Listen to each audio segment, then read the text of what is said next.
Mikä mättää suomalaisessa työelämässä? Vai onko Suomessa itse asiassa maailman paras työelämä? Peter Kenttä opettaa johtamista Aalto-yliopistossa ja työskentelee Heltissä. Ja tässä jaksossa mä juttelen hänen kanssaan johtamisesta ja siitä, miten työelämää hänen näkökulmastaan kannattaa kehittää. Hän nostaa esille J.V. Snellmanin ajatuksen, sivistys on kykyä viedä Suomea eteenpäin. Sillä mittakaavalla, jolla toimit ja sillä toimintakyvyllä, joka sinulla on. Aika hienoja ajatuksia, jotka kyllä resonoivat suomalaisen työelämän kehittämiseen. Tuu mukaan viemään työelämää eteenpäin.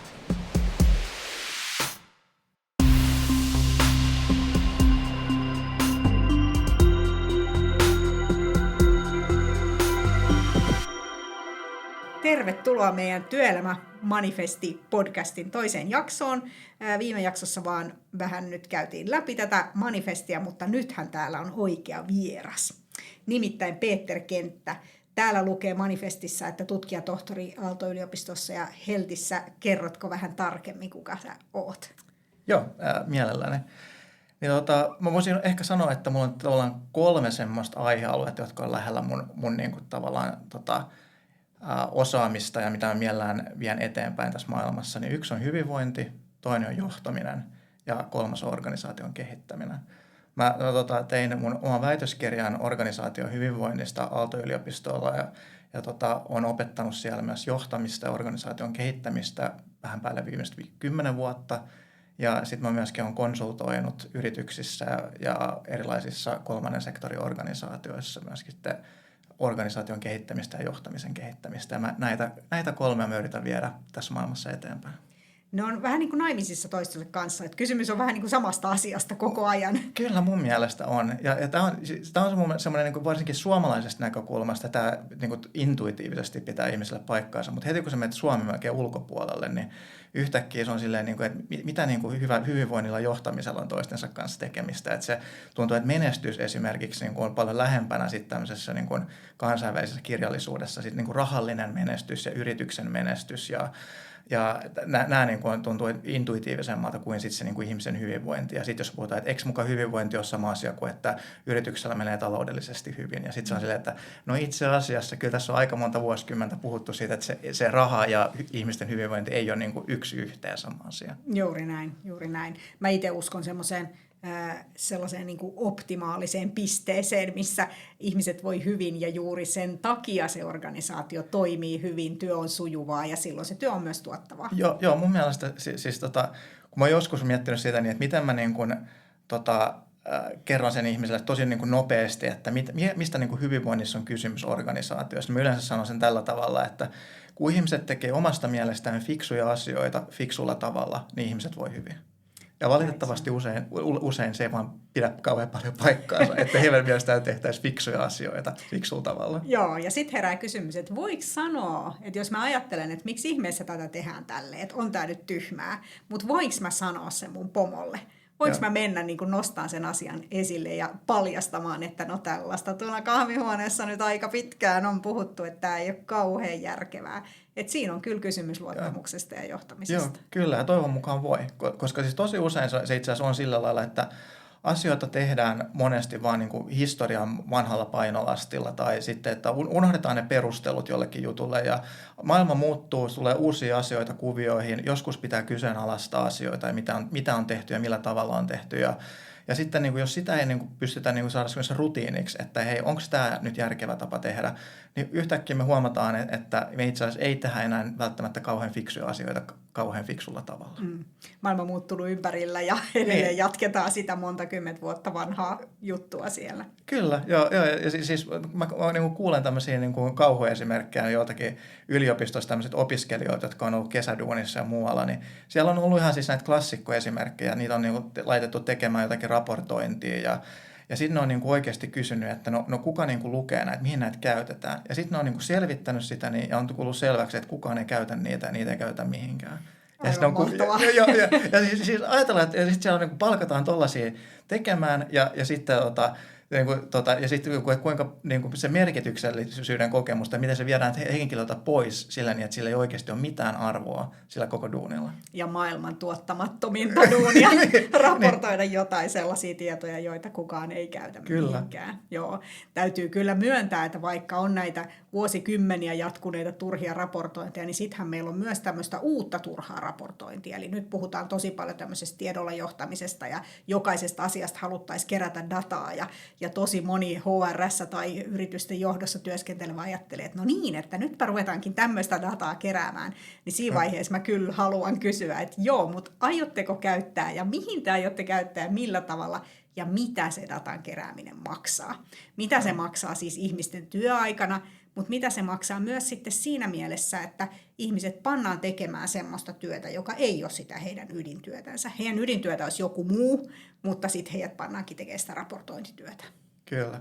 Ja siis toi niin kuin tiedolla johtaminen, mun mielestä se on niin kuin, jotkut semmoiset organisaatiotutkimuksissa on sellaisia trendejä, jotka tulee uusia ja jotkut niin kuin vanhat jutut palaa, niin mun mielestä tämä tiedolla johtaminen ja osaamisen johtaminen on vähän semmoisia, että nyt ne niin kuin tekemässä paluuta ja ne oli aika kovia juttuja niin kuin tuolla niin kuin 90-luvun lopulla, 2000-luvun alussa ja silloin niin kuin yhtenä sellaisena asiana, mitä yritettiin tehdä silloin oli, että jos me vaan, tämä ajatus oli vähän tällainen, että jos me pystyttäisiin vaan koodata jonkinlaiseen Exceliin tai muualle, että mitä ihmiset oikeasti osaa ja mitkä myöskin vaikka niinku niiden kiinnostukset ja tällaiset asiat, että mitä ne tekee vaikka vapaa-ajallaan tai mitä niiden harrastuksissa tai niinku urheilun tai muun kautta, onko ne ollut joukkuejohtajana vaikka lastensa niinku, harrastuksissa. Me saataisiin kaikki nämä osaamiset jonkinlaiseen tämmöiseen master Exceliin, niin sitten me voitaisiin niinku paljon paremmin johtaa osaamista tässä organisaatiossa. Ja tämmöinen ajatus ei ole missään vaiheessa pitänyt paikkaansa, että tähän olisi kyetty tai siitä olisi oikeasti apua millekään yrityksellä. Mutta sieltä niin tulee semmoisia ajatuksia siitä, niin että mitä jos me kyettäisiin johonkin tällaiseen mielettömään juttuun, mutta sitten se ei oikeastaan tiedetä, miten sitä oikeasti käytettäisiin järkevällä tavalla, tai sitä ei ymmärretä, että kuinka vaikeaa jonkun tuommoisen tekeminen oikeasti on, ja sen ylläpitäminen sille, että me voidaan tehdä vaikka, niin kuin, että mitä niin kuin meidän 1000 työntekijää osaa just tällä hetkellä, mutta sitten me voidaan tehdä sama asia puolen vuoden kuluttua, vuoden kuluttua, koska ne osaamiset kehittyy tosi nopeasti organisaatiossa. Ihmiset hakee sertifiointeja niin kuin uusille kursseja kautta, ne tekee uusia harrastuksia ja muuta, niin se osaaminen elää niin paljon ja se maailman tarpeet elää niin nopeasti, että siinä ei vaan pysytä tämmöisellä niin kuin eksplisiittisellä koodausmentaliteetilla ja siinä mukana. Joo, mä haluaisin osaamisen johtamista tehdä sillä tavalla, että mä menisin semmoiseen kahvihuoneeseen, mistä kuuluu vähän semmoista naurunremakkaa, ja sitten mä kysyisin, että hei, että tietääkö kukaan täällä, että osaako kukaan tämmöistä hommaa? Ja sitten joku sanoo, että Pauliina, tuolta toiselta osastolta, mä oon kuullut, että se osaa näitä juttuja. Siinä se oli, ei kyllä. Tarvittu Exceliä. Joo, kyllä. Toi itse asiassa on tosi hyvä tapa, miten itse asiassa monet organisaatiot toimii, että kun mä oon näissä isoissa organisaatioissa haastatellut ihmisiä niin kuin, hyvinvointiin ja johtamiseen ja niin kuin organisoitumiseen liittyen, niin tosi usein semmoinen, niin kuin, mitä pidetään semmoisen niin kuin organisaation hiljaisena taitona, on se, että sun pitää oppia, että kun on tällainen juttu, keneltä mun pitää kysyä, mitä tämä on, tai keneltä mä voin kysyä lisätietoja, tai keneltä mä voin saada jotakin niin kuin tähän liittyvää. Ja se on se hiljainen tieto, mitä sellaiset, jotka on ollut 10-20 vuotta organisaatiossa, niin ne tavallaan tietää sen ja tietää, miten toimia jonkun tuollaisen kierrepallon kanssa, kun ne saa sen. Niin. Ja sitten ne, jotka ei ole ollut talossa niin pitkään, niin ne joutuu sitten niin painimaan sen niin, että mitä mä teen tämän kanssa. Tuo on semmoista, niin kuin, että mitä semmoista, millä tavalla niin kuin, esimerkiksi osaaminen organisaatiossa karttuu sillä tavalla, että se on oikeasti palvelee ihmisten hyvinvointia. Mutta sitten ei niin kuin, usein ei niin kuin löydä mistään sit luettuna, että tällaista hiljaista tietoa oikeasti tarvitaan, että organisaatiot toimii ja että itse asiassa ihmiset voisivat hyvin siinä organisaatiossa. No toivottavasti tämä uusi työntekijä ei nyt sitten ala keksiä pyörää uudestaan, koska sitähän tietysti tapahtuu paljon. Ja kyllä. Korona opetti valitettavasti sitä, että siellä kahvihuoneessa kun ei ole ketään, niin edelleen se hiljainen tieto on niiden osaajien päässä, mutta miten me se sieltä saadaan, Joo. että se ei olekaan etänä yhtä helppoa. Joo, mutta siis tämä, että osataan kysyä, oikea-aikaisesti osataan kysyä ja ehkä jopa kysytään 2-3 eri paikasta, ja sitten sä saat aika hyvän vastauksen jo siitä niin, että kenet kannattaa kysyä lisätietoa. Ja tosi nopeasti ne todennäköisesti heittää sut eteenpäin sille oikealle henkilölle. Juuri näin. Eli vinkkinä tälle uudelle työntekijälle, että mene sinne kahvihuoneeseen Joo, kyllä. ja toivottavasti siellä on joku, joka Joo. sitten vastailee näihin kysymyksiin. No hei, me oltiin siis tekemässä tätä paremman työelämän manifestia yhdessä ja tämä olikin melkoinen puristus. Eli tässä oli meillä ihan mahtava porukka. Meillä oli Pirkolan Sami tuolta Tampereen yliopiston työelämän tutkimuskeskuksesta ja sitten Aallosta oli sun lisäksi myöskin Frank Martela, joka on organisaatiosuunnittelun apulaisprofessori. Ja sitten meillä oli iso porukka Työterveyslaitokselta, Hakasen Jari ja Pauliina Mattila-Holappa ja Ari Väänänen. Ja sitten meillä oli vielä Mehiläisestä Pekka Tölli, joka on siellä johtavana organisaatiopsykologina. Ja sitten vielä Laura Sokka, joka on psykologian tohtori ja neuropsykologian erikoispsykologia. Tämä oli kyllä melkoinen porukka. Oli hauska jutella työelämästä. Oli, ja siis mä tykkäsin tosi paljon siitä, että miten me tultiin vähän eri taustoista, eri osaamisilla, ja kumminkin kun me keskusteltiin siitä niin kuin Suomen työelämän nykytilasta, niin me oltiin yllättävän nopeasti samoilla linjoilla siitä, niin tavallaan, että mikä se tilanne on, ja missä, niin kuin tavallaan, missä se kenkä puristaa, ja niin kuin, että missä on tavallaan semmoisia asioita, mistä nyt mihin kannattaa keskittyä, mistä kannattaa keskustella, ja mitkä on tavallaan sellaiset asioita, että itse asiassa nyt tollaisia asioita on tehty jo, mutta sieltä ei ole saatu kauhean paljon niin kuin aikaiseksi, kun noita on yritetty ratkaista. Niin. Kyllä. Me ei niin kuin oltu periaatteessa eri mieltä oikeastaan juurikaan mistään, mutta sitten meillä oli kuitenkin niin kuin hyvin erilaisia osaamisalueita, että sitä kautta tietysti siinä tuli myös kaikille paljon uutta tietoa, ja musta tuntuu, että mä ainakin opin todella paljon tämän prosessin aikana.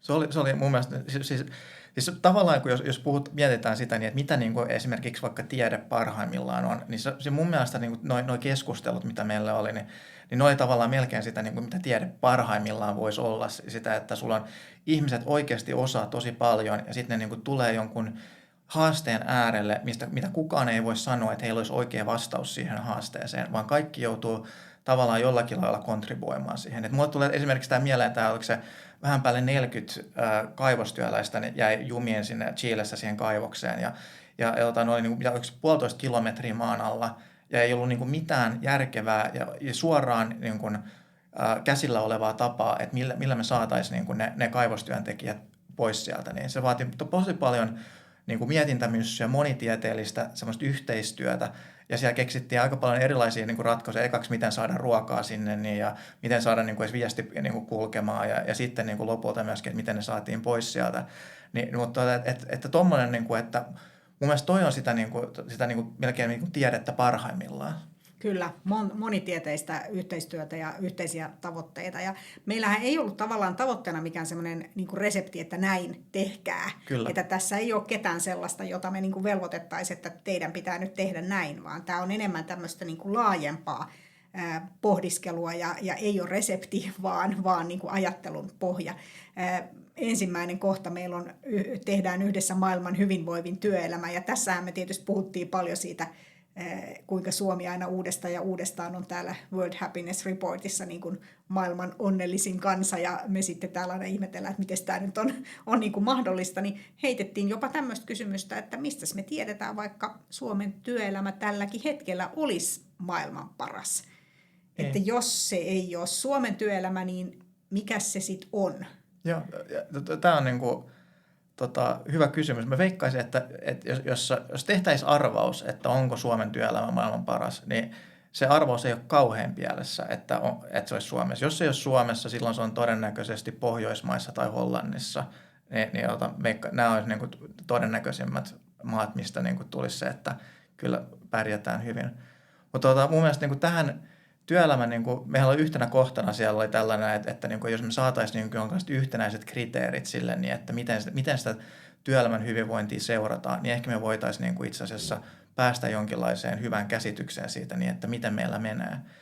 Ja mulle tulee niin kuin mieleen tässä näin niin kuin yksi semmoinen klassikkotutkimus, Jari Hakanen oli tehnyt sen, ja se oli muistaakseni hammaslääkäreitä, oliko niin kuin joku oli käynyt melkein niin kaikki Suomen hammaslääkärit läpi, oliko se joku 6000 tai jotakin, mitä se oli osallistunut siihen sen tutkimukseen. Ja se oli antanut siis tosi hyvän semmoisen niin kuin vertailupisteen niin kuin Suomen sisällä tietyllä niin kuin, työhyvinvointimittarilla. Et jos sulla on niin kuin hammaslääkärin tasoinen ammatti ja otetaan niin kuin tosi iso otos, niin se näyttää suunnilleen tällä mittarilla ja tällä kyselyllä se näyttää hyvinvointi näyttää tältä näin. Mä oon niin kuin monesti käyttänyt sitä samaa kyselylomaketta, sitä työn imukyselyä ja muissa eri organisaatioissa. Mä tosi usein kerron sitten se, että hammaslääkäreihin verrattuna, niin teidän numerot on tällaisia, hammaslääkäri on toi numero. Ja ajatella, kuinka makea se olisi oikeasti, jos meillä olisi sillä pystyttäisiin niin kuin sen sijaan, että me koko ajan verrataan hammaslääkäreihin, niin me voitaisiin oikeasti ottaa, että hei, että jos me ollaan vaikka nyt niin kuin, sanotaanko jossakin tämmöisessä vaikka tilintarkastusfirmassa, me voitaisiin sanoa, että itse asiassa meillä on dataa toisista tilintarkastusfirmoista ja siellä näyttää olevan tällaisia niin kuin hyvinvointilukuja. Se olisi tosi paljon parempi lähtökohta keskustelua, että me voitaisiin tällä tavalla keskustella. Ja mun mielestä meillä on tavallaan kaikki niin kuin työkalut tällaisen tekemiseen on, mutta vaan tällä hetkellä puuttuu semmoinen niin kuin systemaattinen tekeminen ja tahtotila siitä. Kyllä, ja suomalaisilla työpaikoillahan pyörii valtava määrä koko ajan kaikenlaisia erilaisia hyvinvointikyselyitä, joissa vähän niin kuin eri sanamuodoilla kysellään vähän niin kuin samoja asioita, mutta sitten ei kuitenkaan ihan samoja asioita, että se tuntuu vähän niin kuin näin tutkijan näkökulmasta vähän niin kuin tuhlailulta, että ihmiset kyllä antaa dataa, mutta se ei ole sitten kuitenkaan niin kuin sellaista dataa, mitä voisi esimerkiksi tuommoisessa vertailussa käyttää. Kyllä, joo, ja sitten niin kuin esimerkiksi tällaisissa isoissa globaaleissa organisaatioissa, niin siellä on ihan ymmärrettävää, että niillä on tavallaan tietyt omat tutkimuksensa siihen. Niin, ja että tosi usein ne käyttää sitten sitä samaa, jos sulla on, niin olet 40 eri maassa, niin silloin sä käytät täysin samaa pohjaa 40 eri maassa. Ja sulla on tosi usein tietyt asiat, mitä sä haluat seurata ja sillä tavalla, joka niin kuin sopii sille organisaatiolle. Kyllä siellä niin kuin aina on kumminkin tilaa esimerkiksi, että sä voisit lisätä sinne niin kuin 10-20 kysymystä, mikä on niin kuin pelkästään Suomessa työskentelylle työntekijöille, ja sitten seurata, mitä niillä menee verrattuna sitten Suomen olosuhteissa sisällä, koska jopa niin kuin jossakin sanotaanko iso globaali organisaatio, niin kyllä sielläkin on erilaiset niin kuin työhyvinvoinnit eri maissa, koska siellä on eri lähtökohdat ja eri tilanteet eri maissa, niin kyllä se kannattaa noittenkin niin kuin tuollaisessa kontekstissa seurata myöskin maakohtaisesti, että mitä siellä tehdään. Ja sitten myöskin niin kuin tehdä toimenpiteitä maakohtaisesti, koska työlainsäädäntö, työhyvinvointi niin kuin, ja tuommoiset prosessit ja mitä tulee lainsäädäntö työhyvinvointiin liittyen myöskin on erilaista eri maissa, niin kyllä se aina vaatii, tämä on semmoinen asia, mikä vaatii vähän niin kuin maakohtaista niin kuin harkintamyssyä ja mietintää ja tekemistä siihen niin kuin toimintaan. Kyllä, ja se meidän suomalaisten hyvä onnellisuus, niin kyllähän se niin kuin isolta osalta perustuu siihen, että miten tätä maata on niin kuin viety eteenpäin ja mitä täällä on saatu aikaan. Että me ollaan tänne pystytetty hyvinvointivaltiota ja kyllä mun mielestä ihan samalla tavalla sitten tässä työelämäasiassa, että kyllähän se kotimainen lainsäädäntö kuitenkin sitten lopulta on se, joka täällä rulettaa, että olkoon se sitten mikä työnantaja tahansa. Joo, siis mun mielestä toi on tosi hyvä pointti, minkä sä toit tuossa esille, että mä itse tykkään tosi paljon siitä sivistyksestä ja sitten tavallaan niin kuin J.V. Snellmanin luomasta tavallaan perinnöstä, minkä se loi semmoisen niin kuin ajatuksen Suomeen, että niin kuin sivistys on sitä kykyä, että sä pystyt viemään Suomea eteenpäin. Sillä toimintakyvyllä ja sillä mittakaavassa, missä sä toimit, mutta siinä mittakaavassa sä viet Suomea eteenpäin. Tämä on niin kuin sivistystä Suomessa. Ja mun mielestä niin kuin tämä sama tavallaan tämmöinen niin kuin Suomi-projekti-idea, ja että viedään niin kuin Suomea eteenpäin siinä mittakaavassa, mihin me kyetään, sillä toimintakyvyllä, mikä meillä on. Ja erityisesti nyt niin kuin, työhyvinvoinnin osalta, niin se olisi ihan mahtava asenne suomalaiseen työelämään. Ja niin kuin se on tavallaan semmoinen niin kuin, vähän niin kuin talkoohenki, että jos kaikki oikeasti vähän niin kuin nousisi sieltä poteroistaan ylös ja niin kuin vähän silleen, että hei, että niin kuin mietittäisiin uudestaan sitä, niin että jos me nyt otetaan, niin kuin, että missä ollaan ja me haluttaisiin nyt tehdä semmoinen niin kuin jonkinlainen loikka eteenpäin suomalaisessa työhyvinvoinnissa, mitä se oikeasti tarkoittaisi ja miten me päästäisiin sinne. Niin jos kysyttäisiin niin kuin nöyrästi ja oikeasti avoimesti tämä kysymys, niin mä uskon, että me oikeasti toi olisi tehtävissä. Toi kuulostaa ihan mahtavalta. Tuossa on myös mukana sitä sellaista, että miten me puhutaan asioista ja kuinka paljon me tuodaan niin kuin esille sitä myöskin meidän kunnioitusta ja arvostusta siihen, että mitä työtä on jo tehty. Kyllä. Et jos ajattelee, minkälaista tämä työelämäkeskustelu tällä hetkellä on, niin totta kai uutismedia toimii aina tämmöisten negatiivisten shokkiuutisten varassa, että jos jossakin työpaikalla on vaikkapa rikottu lakia tai jotain tämmöisiä työturvallisuusrikkeitä tai jotain vastaavaa, niin totta kai siitä pitää uutisoida. Mutta sitten kyllä toivoisin, että välillä uutisoitaisiin myös siitä, että kun on onnistuttu niin kuin parantamaan ihmisten hyvinvointia tai ihan yksinkertaisesti sujuvoittamaan työtä, tekemään työtä paremmin. Kyllä nämäkin olisi mun mielestä uutisarvoisia juttuja. Kyllä jo, siis tämä tuo taas mieleen mun mielestä Snellmanin mulle, niin kun mä oon tutkinut kriittistä ajattelua ja miettinyt myöskin sitä, niin että miten sitä voisi opettaa paremmin opetuksessa, koska mun mielestä kriittinen ajattelu on ihan keskeinen osa johtamisen opettamista. Niin Snellmanilla oli tällainen idea kriittisestä ajattelusta, että se on, että sä osaat niin kuin ottaa niin kuin menneisyyden niin kuin auktoriteetit ja traditiot ja osaat kyseenalaistaa ne, mutta sä osaat myöskin poimia sieltä se, mitä sä arvostat. Ja sä osaat sillä hetkellä, missä sä oot, niin sä osaat päättää, että mikä on sellaisia asioita, mitä sä et halua viedä eteenpäin ja mikä on sellaisia asioita, mitä sä arvostat, mitä on jo aikaisemmat sukupolvet ja muut on tehnyt, mitä sä haluat viedä eteenpäin. Ja kriittinen ajattelu on sitä niin, että sä pystyt ottaa kantaa näihin asioihin ja sitten sä osaat myöskin sit toimia sen mukaan ja viedä niitä sun mielestä oikeita asioita tulevaisuutta päin. Ja mun mielestä, että jos me pystytään tuollaiseen kriittiseen ajatteluun, kyseenalaistetaan ne asiat, mitä tarvitsee kyseenalaistamista, arvostetaan niitä menneitä saavutuksia, mitä kannattaa arvostaa, ja sitten viedään oikeita asioita eteenpäin, niin kyllä meillä sitten aika hyvin menee. Kyllä, ehdottomasti. Tuommoinen kriittinen ajattelu on aika vaativaa, Kyllä. Koska helposti, jos sä kysyt kadunmieheltä, että mitä kriittisyys tarkoittaa, niin ajatellaan, että se on sitä, että valitetaan kaikesta. Ja tässähän me suomalaiset ollaan siis superhyviä, eli me osataan kyllä niin kuin valittaa, mutta sitten se, että valitetaanko me ihan välttämättä oikeissa paikoissa, eli niissä paikoissa, missä sille asialle kenties voisi tehdä jotain, niin se on musta hyvä kysymys, että mieluummin kissa pöydälle kuin jupinaa jossakin kahvihuoneessa. Ja sitten toinen asia on se, että osataanko me puhua siitä, että mitä me arvostetaan. Että sitä pitäisi mun mielestä kyllä vähän treenata enemmän. Kyllä joo. Sitten mä oon huomannut myöskin sen, että me välillä paetaan tämmöisiä hähmäisiä käsitteitä. Et heti jos meillä on joku semmoinen käsite, kun sanotaanko vaikka sivistys, tai tähän mun mielestä samaan kategoriaan menee esimerkiksi hyvinvointikäsite, niin me nopeasti paetaan sitä käsitettä silleen, niin että nyt jossakin on joku asiantuntija, joka varmaan antaa tälle käsitteelle oikean vastauksen, tai sitten, että toi on nyt niin monipuolinen ja monitahoinen käsite, että meidän ei turha edes käyttää tuota käsitettä. Ja jotkut näistä vähän hähmäisistä käsitteistä saattaa itse asiassa olla tosi hyödyllisiä. Me voitaisiin olla, että niitä voitaisiin käyttää, ja vähän jopa niiden supervoima on, että ne ei ole yhteen muottiin meneviä, vaan ne tavallaan on vähän semmoisia amebamaisia, että ne muokkautuu koko aika. Ja se on tavallaan niitä, että ne ei vanhene tietyllä lailla se niiden hyödyllisyys. Ja tämä esimerkiksi johtajuus on yksi sellainen, että johtajuus on pysynyt about 100 vuotta nyt tietyllä lailla länsimaissa hyvin pinnalla semmoisena keskeisenä käsitteenä, mitä pidetään tärkeänä ja mikä on semmoinen, millä luodaan semmoista toivottua tulevaisuutta. Ja se on voidaan pitää, että se on ihan hyvä, että puhutaan johtajuudesta ja mietitään sitä, niin, että mikä olisi hyvä johtajuus esimerkiksi tälle organisaatiolle, meille tällä hetkellä, meille Suomessa. Ja osataan toimia tämän käsitteen kautta ja sen avulla. Ja mun mielestä nämä jotkut hähmäiset käsitteet on itse asiassa sellaisia, että meidän pitäisi uskaltaa ottaa niistä paremmin kiinni ja uskaltaa käyttää niitä.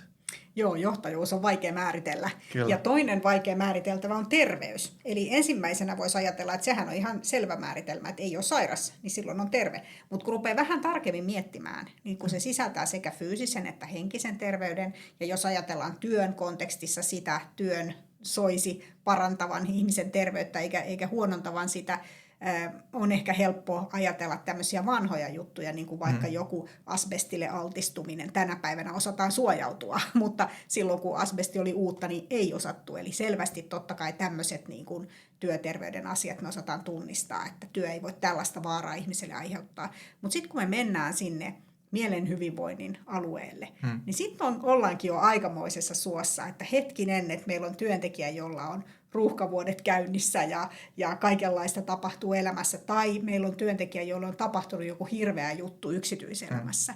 Miten hän jaksaa siinä työssä? Miten hänen mielensä voi? Miten häntä oikeastaan voisi siinä tukea? Ja mikä se työn rooli on? Että se työ voikin muuttua sitä mielenterveyttä tukevaksi asiaksi, koska siellä on se toinen yhteisö ja siellä tapahtuu niitä asioita ja sieltä tulee motivaatiota ja merkityksellisyyden tunnetta.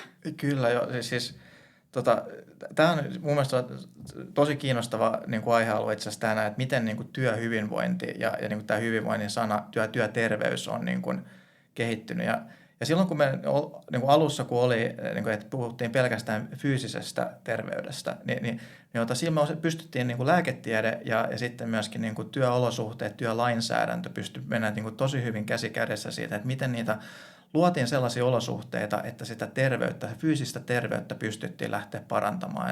Että työtapaturmat oli niin kuin yksi asia, että ensinnäkin työnantaja on vastuussa työtapaturmista ja että nämä on niin kuin, poliisitutkinta niin kuin joka kerta, kun tulee niin kuin vakava työtapaturma ja sitten on niin kuin tämmöiset läheltä piti tilanteet, raportoidaan niistä niin, ja ne toimii niin kuin tällä fyysisen terveyden osalta niin kuin tosi hyvin. Sitten kun me ollaan menty sille henkiselle puolelle, niin siellä me ei olla pystytty toimimaan ihan niin hyvin sen kanssa. Me vieläkään ei olla ihan sinuit sen kanssa, että mikä tämä henkinen terveys oikeasti on ja missä sen rajat menee. Ja se tuntuu semmoiselta, että se on niin kuin vähän semmoista niin kuin harmaata aluetta tosi nopeasti.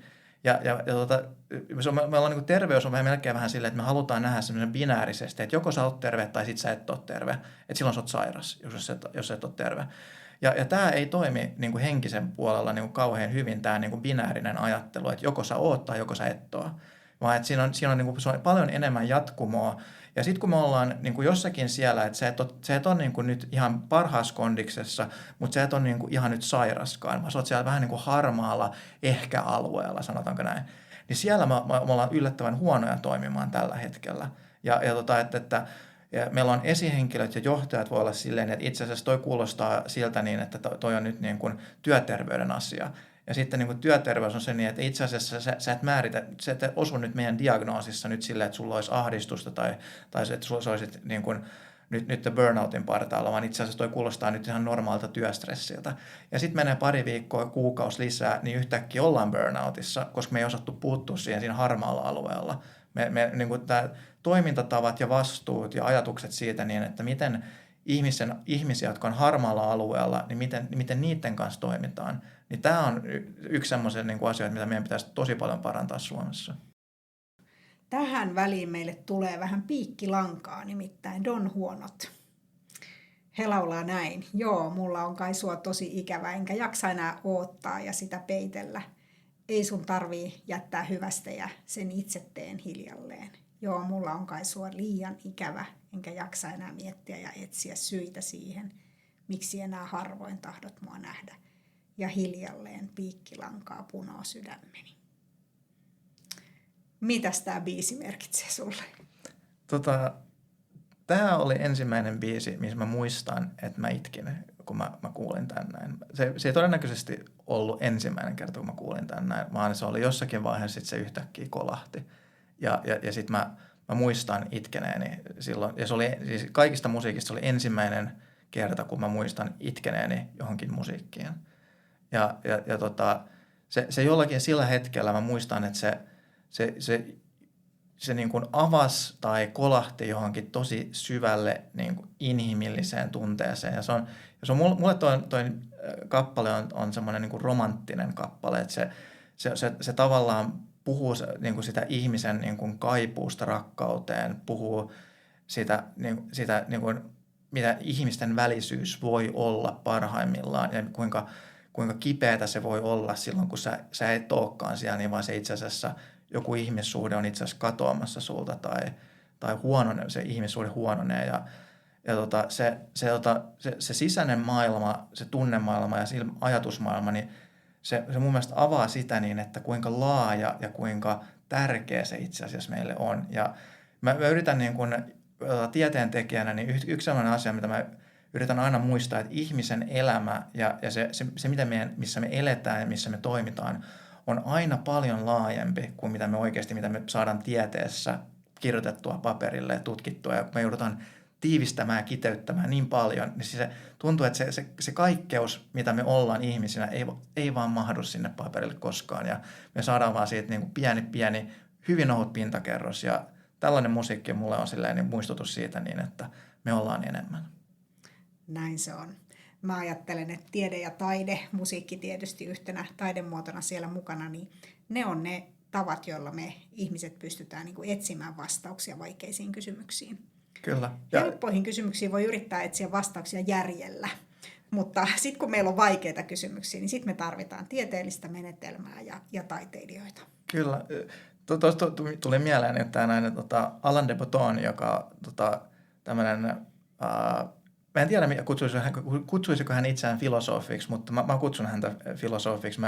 Ja Esa Saarinen, joka oli mun väitöskirjaohjaaja, niin me keskusteltiin joskus Alain de Bottonin teoksista, ja sitten Esakin on käyttänyt häntä tämmöisenä niin kuin modernina filosofina, ja hänen käyttää niin kuin tavallaan filosofiaa tämmöisenä niin kuin terapiamuotona, niin kuin, että niin kuin, miten tämmöinen, niin kuin jos me luetaan tiettyjä filosofia, niin mitä ne vois antaa jotakin ideoita tai apua siihen meidän elämään tällä hetkellä. Ja tämä on niin kuin hyvä tapa käyttää filosofiaa.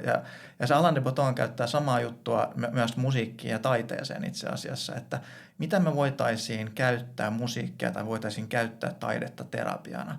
Ja sitten sillä on itse asiassa useampi tämmöinen YouTube-video, missä se keskustelee näistä asioista. Ja mun mielestä ne on ihan mahtavia ja semmoisia tuoreita ja tietyllä tavalla kumminkin niin kuin, vähän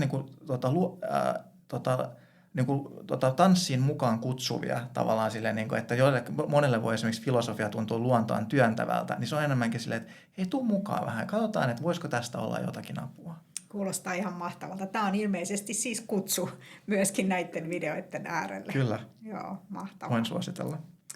Mutta hei, takaisin meidän manifestiin. Meillä oli siellä myös oikeudenmukaisuudesta, ja oikeudenmukaisuuden tunnehan on semmoinen asia, joka vaikuttaa tosi paljon siihen, että miten ihminen kokee sitä työhyvinvointia. Et jos kokee, että mua ei kohdella täällä oikeudenmukaisesti, tai että täällä on jotain tämmöistä suosimista tai jotain sellaista, niin silloin heti se alkaa murentaa sitä, että miltä siellä töissä tuntuu. Joo, ja sitten joillekin niin tämä oikeudenmukaisuus voi tuntua, että se on jotenkin ehkä kaukana niin kuin jostakin hyvinvoinnista, mutta mulle se avautui niin kuin, tosi hyvin, kun mä niin kuin törmäsin sellaiseen niin kuin sosiaalipsykologi kuin Prilleltenski. Ja se on niin kuin argentiinalainen muistaakseni tutkija, joka niin kuin kirjoitti vähän niin kuin sosiaalisen tason hyvinvoinnista silleen, että sitten jos mennään tämmöisiin kehitysmaihin ja katsotaan sitä hyvinvointia työyhteisöissä ja yhteisössä laajemmin, niin mikä siellä on sitten se niin kuin, tavallaan, että miltä se sitten, mikä on ne syyt sille pahoinvoinnille. Ja sitten aika nopeasti se itse asiassa, että se on asioita, että siellä on nepotismia, siellä ei ole tasavertaisia mahdollisuuksia edetä elämässä, ihmisillä ei ole tasavertaisia mahdollisuuksia koulutukseen. Ja se on tollaisia asioita, jotka nyt sanottaisiin ehkä oikeudenmukaisuuskysymykseksi, on tavallaan se hyvinvoinnin ehkä alintaso, jotain sellaisia asioita, mitä on tällä hetkellä kohtalaisen hyvin Suomessa, ollaan niin kuin, tai ehkä jopa niin kuin maista me ollaan ehkä yksi maailman parhaita oikeudenmukaisuusasiassa. Mutta sitten kun me mietitään sitten niin kuin, tarkemmin esimerkiksi tänä päivänä, kyllä täälläkin on tosi paljon asioita, mitä me tarvitsisi tehdä oikeudenmukaisuuden kanssa, ja että miten me pidetään esimerkiksi ihmiset kiinni työelämässä, ja semmoiset, jotka on niin kuin vieraantumassa työelämästä tai ollut pitkäaikaistyöttömiä, miten me oikeasti annetaan ihan rehti mahdollisuus näille ihmisille tulla oikeasti takaisin työelämään. Ja niin kuin, että kyllä meillä on paljon oikeudenmukaisuuskysymyksiä myöskin ratkottavana, että se ei ole semmoinen kysymys, mikä tulee koskaan katoamaan. Mutta se avaa sen niin, että kun me mennään hyvinvoinnissa tarpeeksi alhaiselle tasolle, niin siellä ei ole pelkästään pahoinvointia, vaan siellä itse alkaa olla oikeudenmukaisuuskysymykset esillä. Kyllä, ja meillä on jotenkin Suomessa niinku semmoinen ajatus ehkä, että meillä tämä asia on kunnossa ja me osataan olla oikeudenmukaisia ja näin, mutta sitten toisaalta meillä on kuitenkin ihmisiä, jotka puhuu näistä omista epäoikeudenmukaisuuden kokemuksistansa työelämässä, ja yksi tämmöinen selkeä esimerkki on se, että jos ei sulla ole suomalainen etunimi ja suomalainen sukunimi, niin kun sä lähettelet työpaikkahakemuksia, niin ei sua kutsuta haastatteluun, ja tätähän on ihan tutkijatkin testannut, ja se tuntuu jotenkin aivan raivostuttavalta, että samalla CV:llä eri nimellä ei sitten pääsisi sen takia haastatteluun, vaikka kukaan ei varmaan niistä työhön ottajista sitä myönnä ajattelevansa, mutta se on ehkä siellä jossain esitietoisella tasolla sit tulee tehneeksi sellaisia valintoja. Ja. Sitten on myöskin ihmisiä, jotka valittaa siitä, että he kokevat niinku ikäsyrjintää. Eli Kyllä. esimerkiksi yli 50-vuotiaana työtä hakeva ihminen niin saattaa kertoa, että Siinä vaiheessa, kun hänen ikänsä tulee ilmi, niin sitten todetaankin, että joo, ei nyt ollutkaan sopiva tähän tehtävään.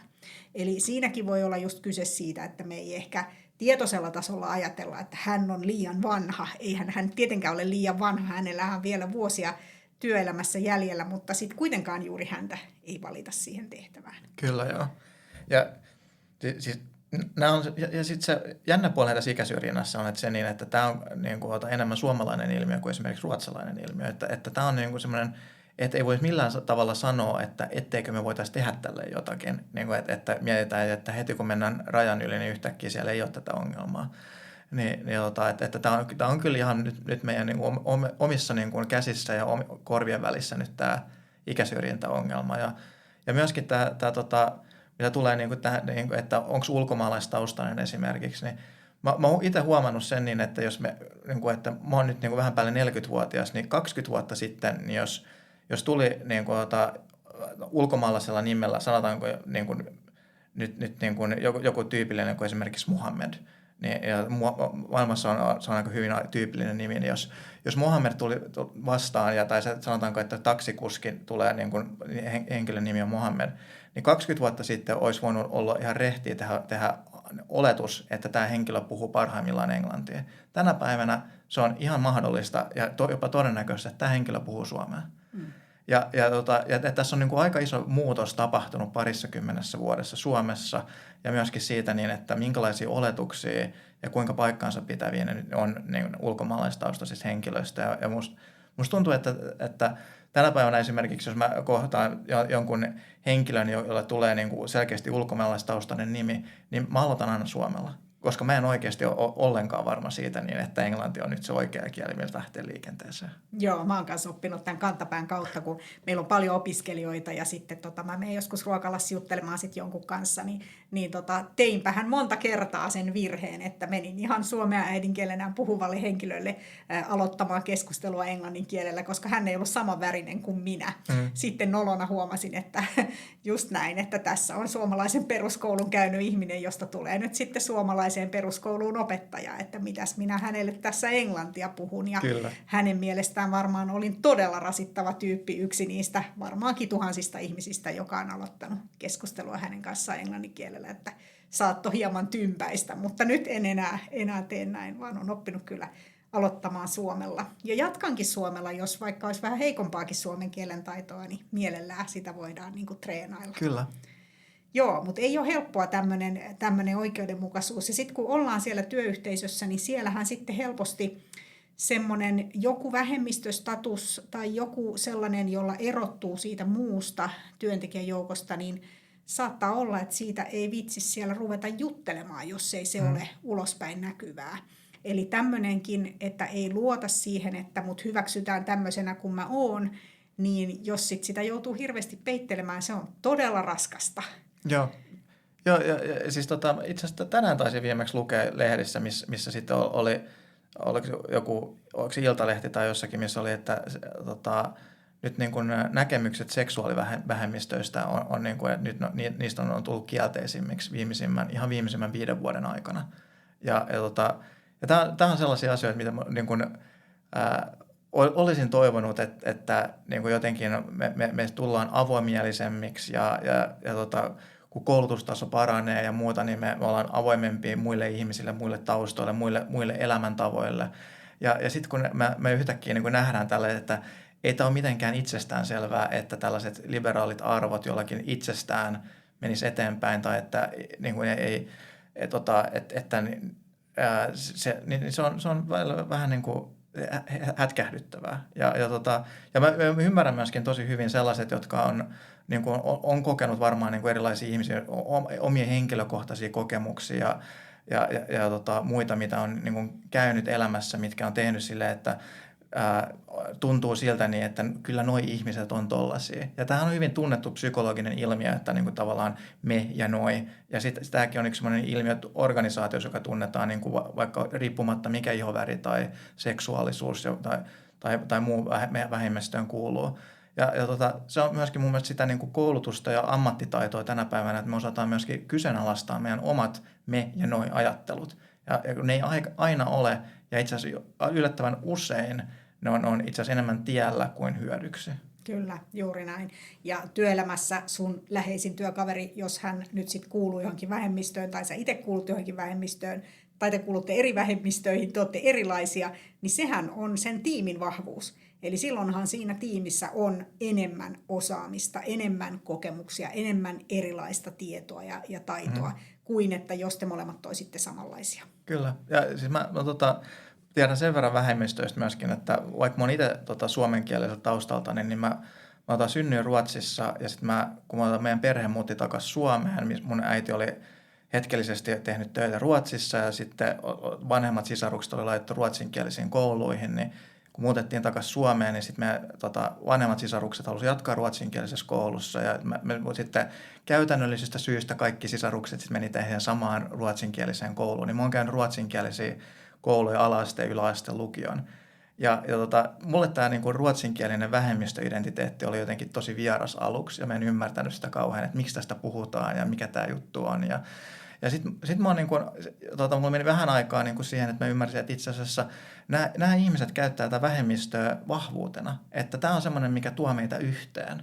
Ja että tämä itse asiassa ei ole nyt semmoinen, että nämä jotenkin on jossakin barrikaadeilla ja huutamassa niin nyt, että me halutaan palvelua ruotsiksi, vaan ne on oikeasti mun mielestä ihan suurin osa ottaa jotenkin semmoisesta vähän semmoisesta yhteisestä fiiliksestä, että hei, me ollaan samaa porukkaa ja me osataan tavallaan se vähän lämmittää jotenkin välejä ja tuntuu siltä, että jos sä kohtaat jonkun henkilön ensimmäistä kertaa, sä puhut senkaan ruotsiksi, niin sitten yhtäkkiä sä huomaat, että se on vähän tutun tuttu ja vähän sä meet vähän tällä olettamuksella.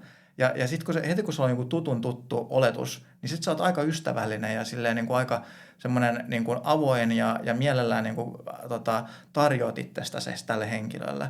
Ja oikeasti kuinka hyvä mun mielestä toimintatapa tollainen olisi yleisesti tässä elämässä, että me puhuttaisiin kaikki vähän toisillemme, kun me olisi vähän tutun tuttuja, vaikka ne ei ole suoraan meidän parhaita kavereita, mitä me kenenkaan ollaan tekemisissä.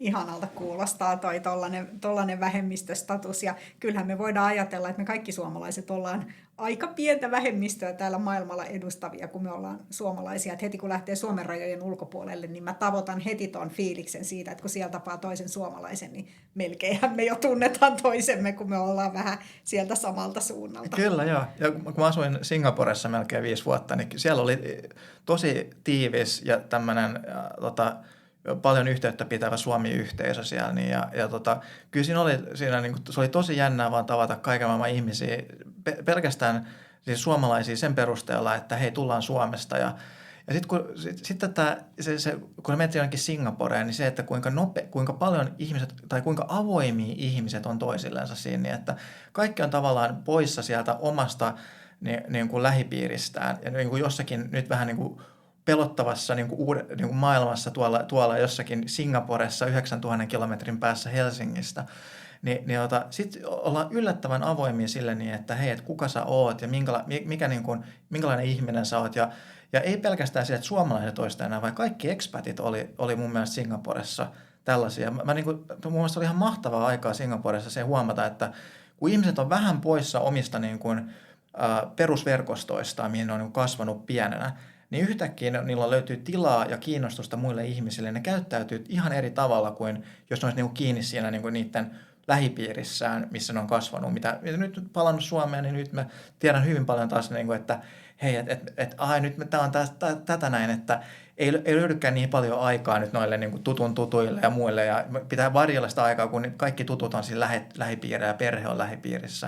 Mutta sitten kun sitä oikeasti ottaa sen ajan ja avaa oven sun omaan elämäänsä, antaa sen oven olla auki jollekin toiselle henkilölle, niin mun mielestä se on vieläkin hienoa, jos siihen pystyy. Ja varsinkin, jos löytää sen mahdollisuuden, että joku haluaa tulla siitä ovesta sisään. Toi kuulostaa niin tutulta. Mä oon myös asunut ulkomailla ja tunnistan ton saman jutun. Asuin muun muassa Ranskassa Lyonissa ja siellä tutustuin semmoisiin ihmisiin, keneen en kyllä pääsisi Suomessa tutustumaan. Esimerkiksi ammattilaisen lätkäpelaajaan, kuvataiteilijaan ja niin edelleen. Semmoisiin ihmisiin, jotka edelleen on siis mulle ystäviä. Mutta se yhteys siinä oli se, että me asuttiin samassa paikassa, oltiin kaikki Joo. suomalaisia ja tutustuttiin sitä kautta. Ja jotenkin kyllä olisi terveellistä kaikille suomalaisille hetken aikaa olla ulkomailla, työskennellä siellä, nähdä sitä todellisuutta siellä. Mulla oli myös tajunnan räjäyttävää se, miten eri tavalla lapsia hoidetaan Ranskassa kuin Suomessa. Joo. Todella niin kuin erilaista, että hyvin terveellistä. Joo, ja siis mä opintoaikoina niin mä olin puoli vuotta vaihdossa Ruotsissa Tukholmassa ja se oli sen verran lähellä, että siellä oli pikkujuttuja, mitä huomasi on vähän eri lailla kuin Suomessa, mutta nyt kun oli 5 vuotta Singaporessa, niin siellä on niin paljon asioita, mitä huomasi, mikä on eri lailla, että siellä esimerkiksi Singaporessa niin kuin arvomaailmaltaan niin raha on niin kuin tosi paljon keskeisemmässä roolissa ja sitten perhe on niin kuin ihan semmoinen, niin kuin, että sun suhtautuminen niin kuin perheeseen on eri tavalla ja se niin kuin näkyy tietyllä lailla silleen, että esimerkiksi Singaporessa ei puhuttaisi niin kuin välttämättä sitä, niin että miten niin kuin sun kuuluu menestyä itse ja viedä, niin kuin, että sun pitää olla nyt niin kuin tavallaan yksilöllinen ja menestynyt urallas, vaan se on sille, että sun pitää, niin kuin, että miten perhettä viedään eteenpäin ja niin kuin, että se, että sä menestyt omalla urallas, on sun tapa kontribuoida sun perheelle. Tämä oli semmoinen, se perheen, semmoinen tietynlainen kiinalainen perusidea on tosi vahvasti Singaporessa ja sen huomasi, monesta pienestä asiasta se huomasi siellä ja se oli yksi sellaisia niin kuin isoja niin kuin tavallaan ehkä, kun huomasi niin kuin sen oman individualistisen kulttuurinsa, niin kuin mitä täällä Suomessa on, huomasi, että vähän niin kuin meidän niin kuin tavallaan tämmöinen niin kuin, sosiaalinen sopimus niin on niin kuin, vähän niin kuin itsen ja valtion välillä vähän niin kuin, että valtio pitää susta huolta sitten, kun sä oot eläkkeellä ja muuta, niin Singaporessa ja kiinalaisessa kulttuurissa on perhe, mikä pitää susta huolta. Sä pidät huolta sun lapsistas ja sun isovanhemmistas, sitten sun lapset aikanaan tulee niin kuin pitämään huolta susta ja siellä se sopimus on tavallaan tämmöinen, että perhe pitää huolta omistansa. Ja toinen asia, mikä mulle niin kuin, tavallaan huomasin tosi nopeasti Singaporessa, oli siellä, että siellä ollaan niin hierarkiauskovaisia. Että siellä on, siis jos Suomessa on niin kuin jo, niin kuin sanotaanko, pari hierarkiaporrasta jossakin, niin sinne kyllä mahtuu jo 5 hierarkiaporrasta semmoiseen tilanteeseen se organisaatio, missä Suomessa olisi vain 2. Aivan ihanaa. Ja sitten se on niin kuin tavallaan, että ne alimmalla tasolla ne tienaa tosi huonosti, ja sitten niille ei käytännössä edes maksetakaan ajattelusta tai mistään. Niin kuin, ja niin kuin, vaan sitten se on niin kuin työnjohtaja, joka tulee kertoa niille, että mitä niitä tulee tehdä. Ja sitten se voi sille työnjohtajalle, niin kuin, ennen kuin se ottaa niin kuin jonkun vastuun jostakin, niin sä oot se työnjohtajan esihenkilölle laittanut sen kanssa oikeasti sopinut siitä, niin, että mitä oikeasti kuuluu tehdä. Ja sitten jos tulee joku reklamaatiotilanne, niin sitten se on niinku, se ei ole oikeastaan se työnjohtaja, mikä oli siellä sen porukan kanssa tekemässä jotakin duunia, remppaa tai muuta, vaan sitten se on niinku sen työnjohtajan esihenkilö, joka tulee sinne käsittelemään reklamaatiotilanteen. ja sitten se on se, että mihin näitä hierarkioita oikeasti tarvitaan. Joo. Suomi on niin päinvastainen tässä. Meillä on hyvin matala organisaatio. Täältä ei niin iso herraa löydykään, jollei duunarit tulisi sanomaan, että hei, että tämä ja tämä homma on nyt pielessä. Että se on kyllä suomalaisen työelämän iso vahvuus. Kyllä, joo. Ja siis se, että myöskin, että suomalaisessa työelämässä sanotaan, että kaikki tavallaan vähän vastaa omasta työstään ja ottaa siitä vastuuta, niin kyllä se pitää aika hyvin paikkaansa. Jopa sellaista, jos me sanottaisiin, että suomalaisessa mittakaavassa on niin kuin nyt ei ole kauhean proaktiivinen oman työnsä johtamisessa ja tällainen, niin kyllä se on valovuosi esillä sitä, mitä mä näin siellä Singaporessa niin kuin tietyllä tasolla. Että kyllä tässä me ollaan niin kuin hyvin erilaisessa yhteiskunnassa Singaporeen verrattuna. Ja siellä toinen, niin kuin kolmas asia, miksi nostaisin Singaporesta esille, niin se oli myöskin sitten se, että kyllä siellä niin kuin näkyy semmoinen tietynlainen luokkayhteiskunta tosi vahvasti, että ne köyhimmät, sitten jonkinlainen niin kuin ehkä köyhästä pikkasen niin kuin paremmin tuloisemmat ja sitten keskiluokka ja sitten mennään yläluokkaan ja sitten miljonäärejä. Ja siis Singaporessahan on niin kuin satoja tuhansia miljonäärejä. Niin kuin, että tämä on niin kuin semmoinen, että siellä on niin kuin tosi paljon varallisuutta ja se on niin kuin tavallaan ihan oma niin kuin palvelunsa ja kaikki muut, niin kuin, jotka on sitten niin semmoisia, joilla on niin paljon rahaa käytettäväksi, niin siellä löytyy palveluja, mitä pystyy ostamaan, mitä Suomessa et voisi löytää sellaisia palveluita, niin kuin, että Että joku niin kuin esimerkiksi hotellikoiralle, missä ne, niin kuin ne föönaa ja niin kuin hieroo ja niin kuin tekee kaiken maailman palvelut sille koiralle ja se saa niin kuin uida uima-altaassa siinä. Niin, niin kuin, mutta sä voi löydä useamman vaikka tällaisen palvelun Singaporesta, niin kuin, että jos sä haluat viedä niin kuin niin kuin koirasi niin kuin, hieman niin kuin luksuslomalle jonnekin hotelliin, niin se on täysin mahdollista. Ihan mahtavaa. Hyvä, että sellaistakin on olemassa. Tämä on kyllä jotenkin sellaista, mitä ehkä Suomesta puuttuu. Kyllä täytyy myöntää, että myöskin siellä Ranskassa törmäsin luokkayhteiskuntaan eri tavalla kuin Suomessa. Kyllä. Et ihmiset niin kuin toimii eri piireissä, tekee eri asioita, istuu ruokalassa eri pöydissä. Joo. Että se on kyllä semmoista, mitä ehkä sit Suomessa kuitenkaan ei onneksi samassa mittakaavassa ole. Joo, ja sitten tuollaisessa niin luokkayhteiskunnassa on tosi paljon sitten alkaa olla sitä, niin että kuka tuntee kenet, ja siihen tulee helposti semmoinen asia, että se ei ole tunnu kauhean niin meritokraattiselta enää, kun yhtäkkiä se alkaa tuntua, että itse asiassa asiat alkaa olla tosi paljon suhteita enemmän kuin sitä niin, että kuka on oikeasti etevin ja paras johonkin rooliin, mikä on mun mielestä niin tämmöisen suomalaisen yhteiskunnan yksi peruskivistä, niin että mennään tietynlaisella meritokraattisella ajatuksella, että ihmiset pääsee ja saa koulutuksen sille tasolle asti, kun ne haluaa ja kokee itsellensä sopivaksi. Ja sitten niin kuin ne saa sen mukaisia niin kuin, haasteita, kun mikä sitten niin kuin siihen koulutukseen kuuluu, että mille se, niin kuin sitten se osaaminen antaa rahkeet. Kyllä tämä on semmoinen, niin kuin, millä mun mielestä sitä niin kuin entisaikojen luokkayhteiskuntaa on pystytty viemään niin kuin pois ja niin kuin tavallaan antaa, vähintäänkin yritetty olla mahdollisimman oikeudenmukaisia Suomessa. Kyllä. Kyllä se mun visio semmoisesta hyvin toimivasta ja tuottavasta työelämästä ja elinkeinoelämästä on se, että meillä on skarpeimmat tyypit tekemässä vaikeimpia hommia. Eikä niin, että ne, ketkä tuntee eniten ihmisiä tai tulee oikeista sukuhaaroista tai jotain vastaavaa. Eli kyllähän se näin on. Esihenkilötyössä totta kai sit se, myöskin se, mikä se esihenkilön niin kuin merkitys on ja mikä se esihenkilöstatuksen merkitys on. Et Suomessahan on paljon tämmöistä niin kuin tavallaan, puhutaan palvelevasta johtamisesta tai semmoisesta, että esihenkilö tekee esihenkilön hommia eikä pelkästään pörhistele siinä statuksessansa. Kyllä. Ja siis, jos puhutaan johtamisesta, niin leadership, niin se on itse asiassa vaan noin 200 vuotta vanha käsite. Ja se oikeastaan niin kuin sijoittuu suunnilleen niin kuin näiden Napoleonin sodien aikoihin ja Ranskan vallankumouksen jälkeiseen aikaan. Ja se, mitä niin kuin siinä Ranskan vallankumouksessa tapahtuu, oli siis, että sääty-yhteiskunta ja feodaaliyhteiskunta romutettiin, muutettiin niin kuin lainsäädäntöä. Ja sitten niin kuin, Napoleon esimerkiksi niin kuin perusti ranskalaisen koulujärjestelmän ja antoi siellä niin kuin, mahdollisuudet edetä, niin kuin, yhtäläiset mahdollisuudet edetä niin kuin sen koulujärjestelmän puitteissa. Ja esimerkiksi Napoleonilla oli niin kaikkein korkeammalla tasolla niin armeijassa oli 26 marsalkkaa, ja se teki, aikaisemmin ei ollut näiden, kenelläkään muulla kuin aateliston kuuluvilla ei ollut mahdollisuutta päästä edes upseeriksi Ranskassa. Ja se Ranskan vallankumouksen jälkeen, niin sitten silloin oli yli 10 marsalkkaa, oli sit näistä 26 oli sellaisia, jotka tuli sitten niin kuin alemmalta niin kuin tasolta, niin kuin siis työläistasolta tai köyhistä jopa, jotka sitten yleni sinne, niin että siinä se oli tosi paljon meritokratiaa itse asiassa, mikä siihen niin kuin mahdollistettiin. Ja sitten tässä yhteydessä alettiin niin kuin käyttää tämmöisiä niin kuin kuvia ja ajatuksia sankarijohtajista siitä, että jotkut johtajat ja henkilöt on ehkä vähän pätevämpiä kuin toiset.